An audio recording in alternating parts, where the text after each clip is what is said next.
All right, so I'm filming this because I came down here to pay my credit card bills so that I could pay my other bills on time. And I'm in Colorado, Denver. I'm at the corner of Weewater and 16. Here's me.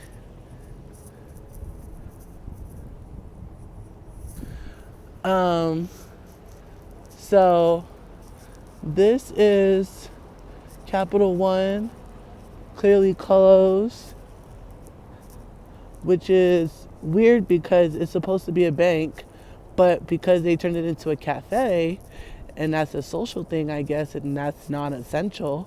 It's not essential to be social. Then they closed it. But so see, temporarily closed. We believe that we have a role to play in supporting public health officials and government leaders in their efforts to contain the COVID-19 virus. While we have not had a confirmed case in this location, we are taking proactive steps to protect our associates, customers, and communities. To find ATMs near you, visit locations.capitalone.com for assistance. Call 1-877-514-2265. Remember, you can also bank with us these convenient ways: mobile, online, ATM. Okay, so I have a credit card. I'm not sure what this means for credit card people. Can I pay my credit card bill at an ATM? If so, I guess that works. But I was told that you cannot, and that they do have ATMs at Target, which is one nearby. But if it's for banking customers and not credit card customers, then we have an issue. So here I am. There's no address either. That's why I walked the block so you can see there's no address. But this is clearly the Weewater location, Denver, Colorado. And they do not even have any other locations nearby. And even if they did, they would probably be closed because they made a corporate decision to do so. So, what does this mean?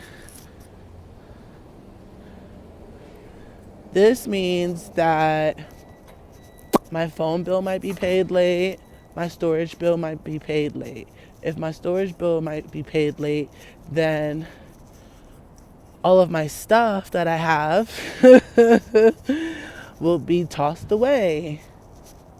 If my phone gets cut off, then I won't be able to contact anybody. So I'll be in Denver, Colorado, alone, together with the rest of the people who are here, with no way to contact anyone through this means, and without any more of my stuff. And so I'll just be like, oh shit, you know? So in trying to prevent that from happening, what should I do? What should I do? I could send a letter to these companies asking them if they could give me some time, as they are aware of what's going on, and see what they say. I could reach out to my friends and family that even though we have a strangeness and strainedness in our relationships, you never know what could happen given the times that we're in. You could even just put out a message to everyone out there, because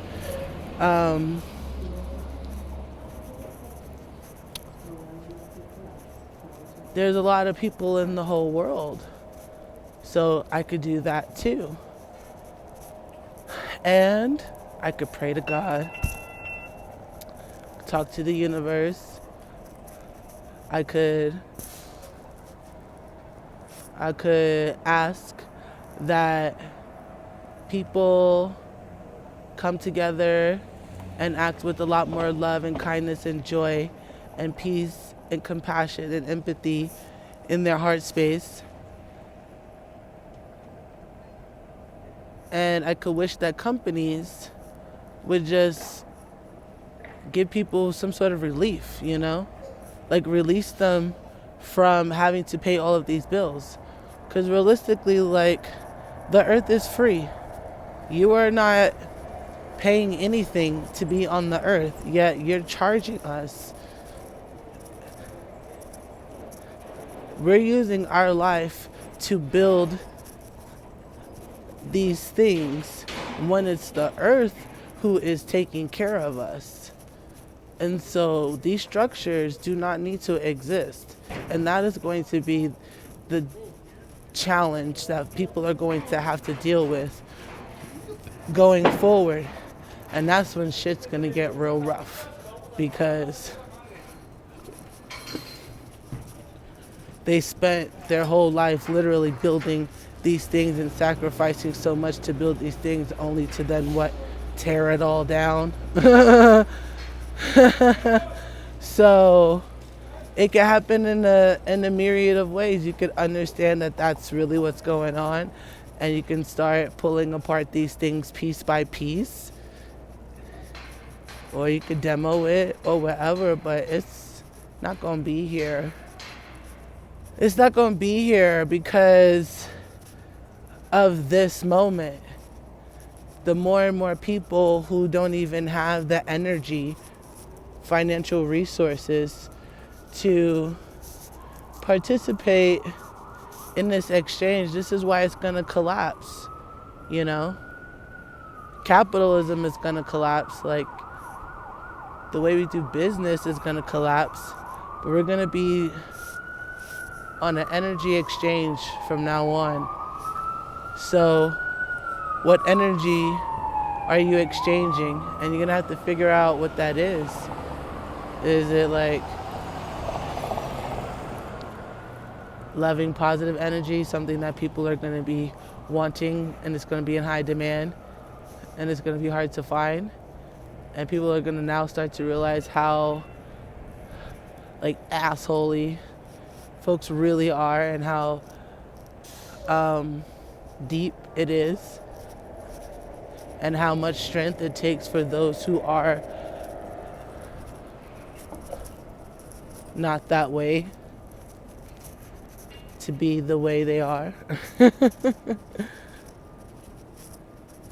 It's airy, you know? How are you air? It's free. It's like, whoo. Because at some point, y'all gonna get cabin fever, you know? At some point. And at some point, it's gonna be like, well, here we go. Oh, we already at that point. We already at that point. I already said this ages ago.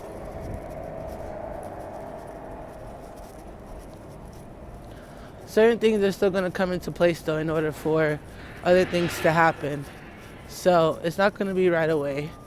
But just know there will be a time, a point in our story, where this shit will be gone, and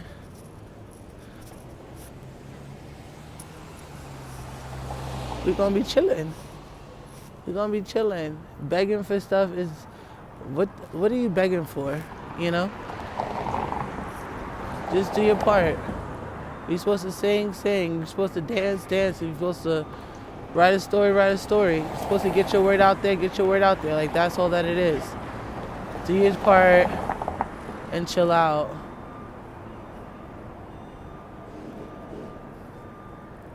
Like, what do you need money for? Please tell me.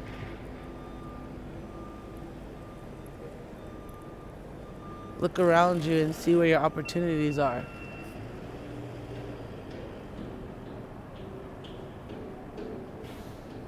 How can you transform your existence right from where you are to reflect what your soul desires? And hear me when I say what your soul needs, really. Your soul needs for you to exist in a happy and harmonious manner.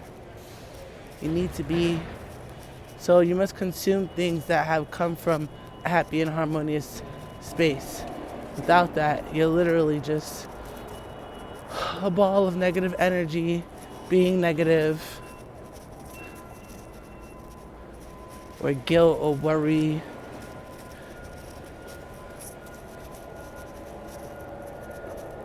Perfect foundation for depression, anxiety, panic, stress. These things, you know. These things that weigh us down when we're trying to lift up. Get off my back. I have wings. I want to fly.